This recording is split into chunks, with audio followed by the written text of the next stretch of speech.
a gorgeous woman, left with a disfigured face, reinvents herself and sets out on a journey to reunite with the love of her life. In 1758 Amsterdam, mysterious courtesan Galaté de Pompignac puts on her signature mask as she prepares for a night at the opera. At the event, high society figure Jan van der Kemp introduces her to businessman and notorious womanizer Jacques Casanova de Seingalt. True to his reputation, he greets her with lavish compliments on her beauty. Galaté, however, swiftly counters his advances with her wit. Undeterred, Jacques then tries to impress her by quoting Voltaire. But Galaté recognizes the line instantly and interrupts with a cutting, sarcastic remark that leaves him momentarily speechless. At that moment, Jeanne interjects, inviting Galaté to a party. Deflated by her apparent indifference, Jacques then stands to leave. As he turns away, Galaté couldn't help but smile, recalling the moment they truly first met. Before becoming the enigmatic Galaté, she was Lucia, a servant in a country estate in Italy. Similarly, the man who now refers to himself as de Seingalt is, in fact, Giacomo Casanova. 16 years earlier in Passiano, Italy, Lucia was resting under a tree when Giacomo and his brother Francesco approached while on a horse carriage, seeking directions to a wedding. Captivated by her beauty, Giacomo eventually asked her name, but Lucia sharply declined. Moments later, she rode past them on horseback before returning to her duties at a country estate, where preparations for the wedding of the countess's daughter were underway. That afternoon, as Lucia read a book by Voltaire, Giacomo reappeared, mistaking her for one of the countess's daughters. Without looking up, she coolly corrected him, explaining she was the housekeeper's daughter. When Giacomo asked about the book, she shared her favorite quote and offered it for him to borrow. Anticipating his next question, she finally revealed her name to him with a knowing smile. Giacomo then introduced himself as a student priest, prompting Lucia to tease that he didn't look the part. Acknowledging her remark, he admitted he had greater ambitions and only saw being a student priest as a stepping stone. A bell then rang, prompting Lucia to leave, but not before casting a lingering glance at the charming young man. At a pre-wedding gathering, Lucia served drinks as guests discussed the nearby smallpox outbreak. Trapped in conversation with two women, Giacomo caught Lucia's eye and mouthed a plea for help. She quickly devised an excuse to free him, and they walked away laughing. Teasing him, Lucia suggested he could have married either of the wealthy women he was speaking with to climb the social ladder like he wanted, but Giacomo firmly replied he would only marry for love. Lucia later led Giacomo to a tranquil lake, one of her favorite spots. She eagerly shared her love for the water before diving in, leaving him amused. By nightfall, back at the estate, Lucia opened up to Giacomo about her dreams of travel and love. It was evident to both of them by this point that they had fallen for each other. However, before they could be intimate, Francesco suddenly arrives, leaving the servant with no choice but to leave. The next day, while tending to the horses, Lucia and Giacomo spoke about his aspirations. With a gentle smile, she assured him she had no doubt he would succeed. Galaté couldn't help but smile now, remembering how her words back then had proven prophetic. At the party, Jacques greets Galaté warmly, but his enthusiasm fades as she is whisked away by her acquaintance, American businessman Mr. Jameson. While at the dinner table, Mr. Jameson proudly shares how his mother built their business empire, prompting a dismissive remark from Jeanne about women's roles. Taking offense, Galaté speaks up, defending women with eloquent conviction. After the event, Galaté finds herself alone with Jacques. When he asks about her mask, she playfully claims mystery suits her. She then teases him about his reputation as a womanizer, to which he flirtatiously responds he could make her fall for him too. Sometime earlier, at the estate, Lucia overheard a nobleman mocking a group of scholarly women known as the femmes savantes. Though stung by his misogyny, hearing about those educated women who met regularly piqued her curiosity.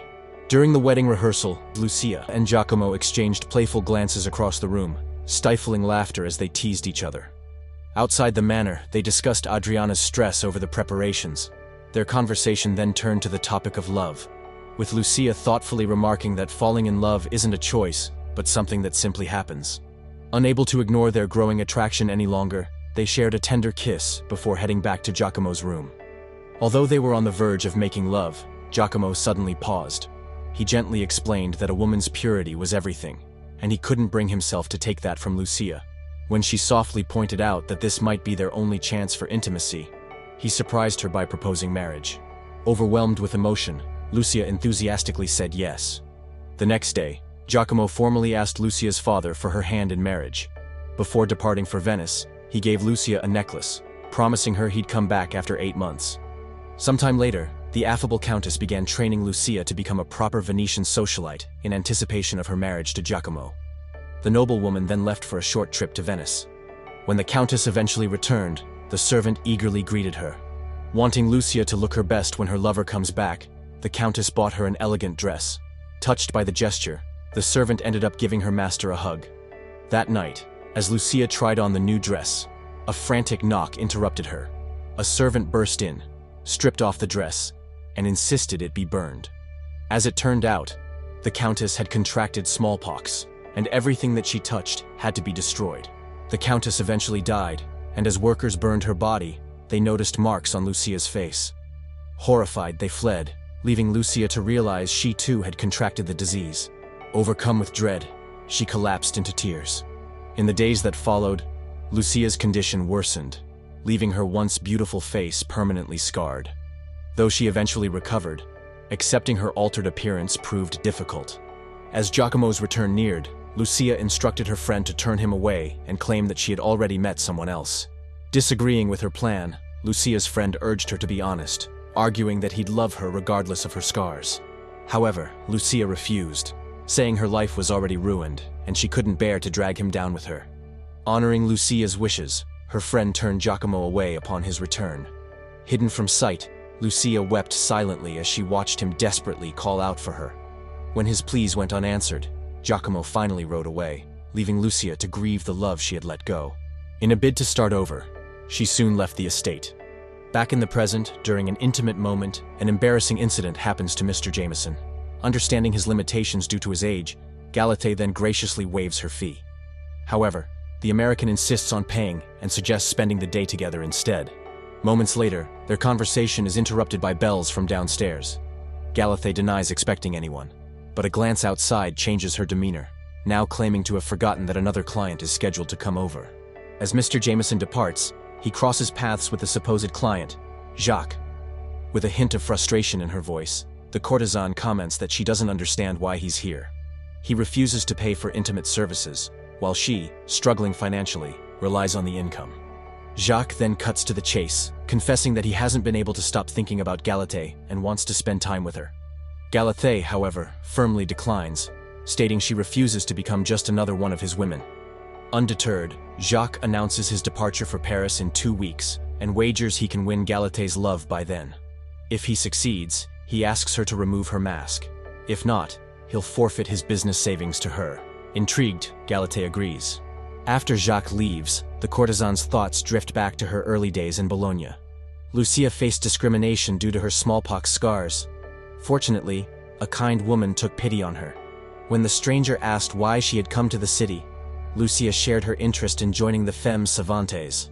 To her surprise, the woman revealed she'd found the group and invited her to their next meeting. Lucia was captivated by the Femmes Savantes' thoughtful discussions. When one of them, Maria, asked her opinion on a complicated topic, her simple yet profound response impressed everyone. Lucia then stayed on as a servant in exchange for shelter and being part of the group.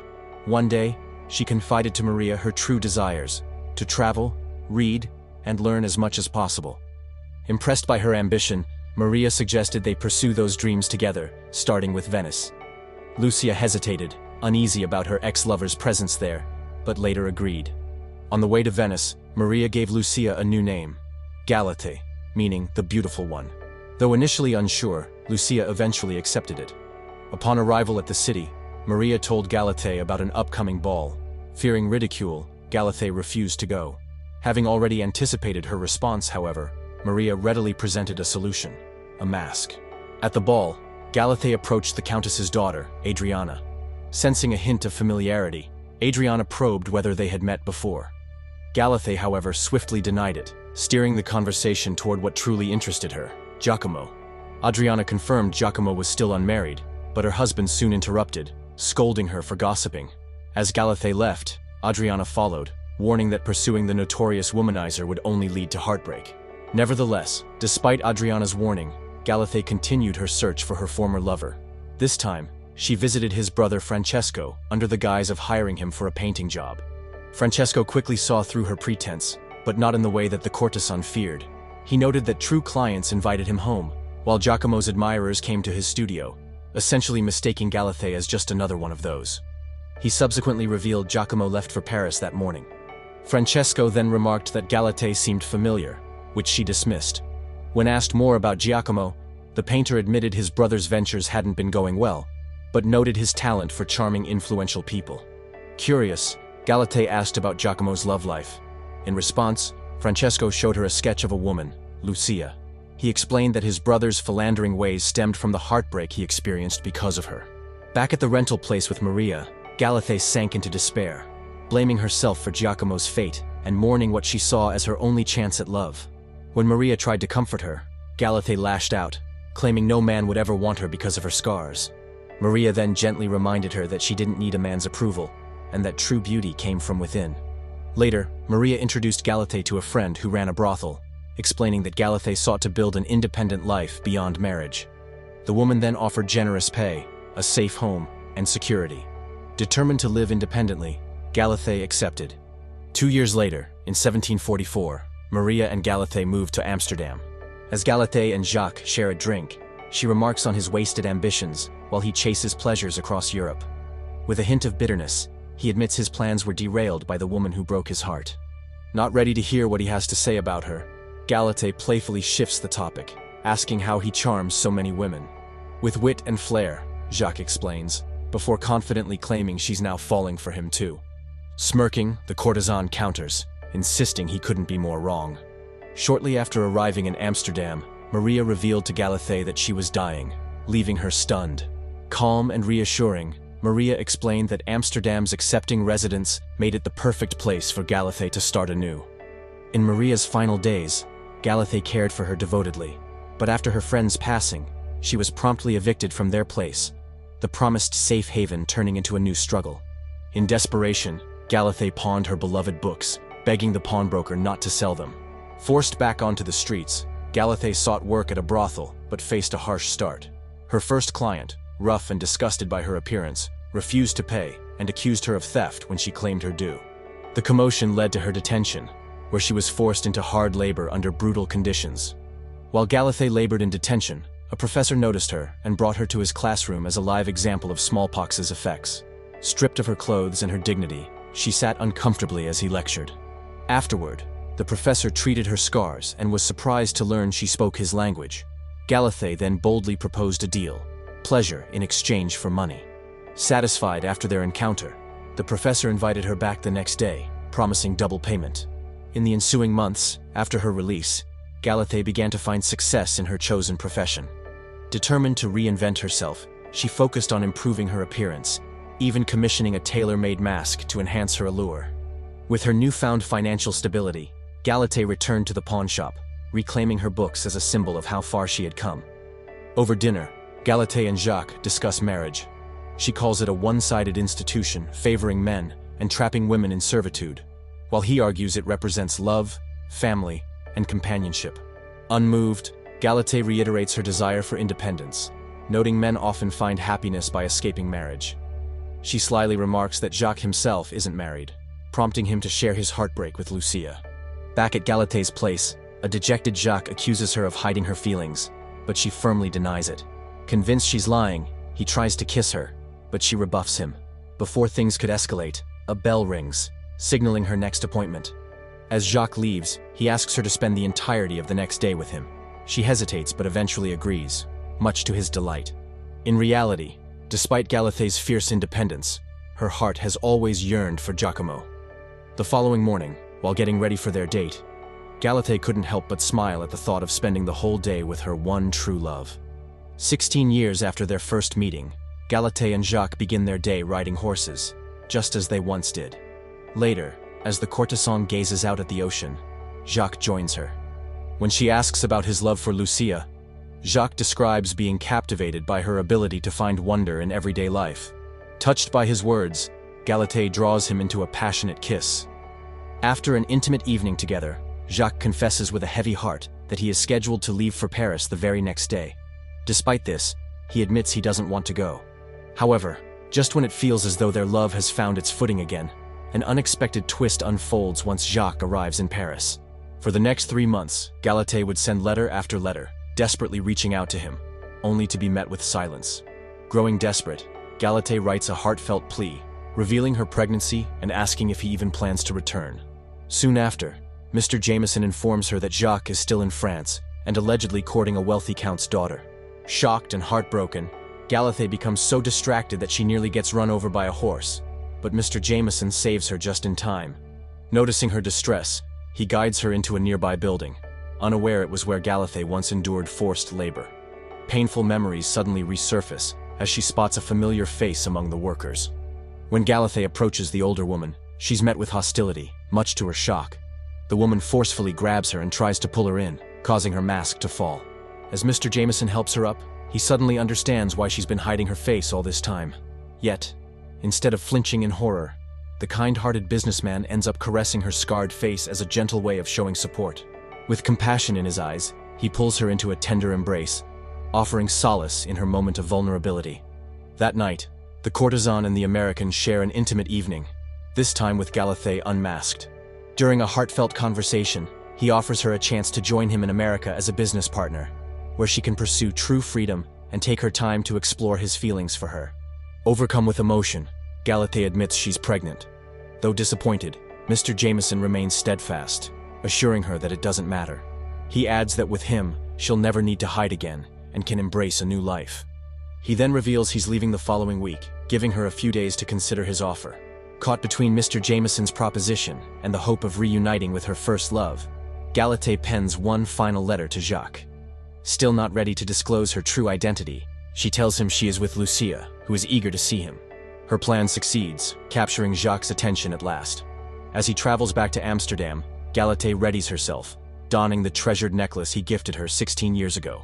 When Jacques arrives, he sees Galatée's face uncovered for the first time. However, it's evident he hasn't pieced together her true identity. In a quiet, deliberate gesture, Galatée reveals the necklace. It's only then that Jacques finally realizes she is Lucia, his one true love from years ago. Overwhelmed and bewildered, he struggles to process the revelation, his voice trembling as he asks why she concealed her identity during all their past encounters. With deep sorrow, Galatée confesses that she was afraid he wouldn't accept her as she is now. Tragically, her worst fears are realized. Unable to reconcile the past with the present, Jacques ultimately rejects her. Heartbroken but resolved, Galatée allows him to leave, tears streaming down her face as she accepts his decision. Back at the pawn shop, Galatée makes a poignant decision to part with her past. She sells her beloved books and the necklace ex-lover had given her, symbolizing her choice to let go and move forward. With a renewed sense of purpose, she heads to the docks where Mr. Jameson awaits, choosing to be with the one man who has seen her for who she truly is and loves her just the same. Subscribe to watch more videos like this, turn on notifications and leave a like to help the channel out. Thank you for watching.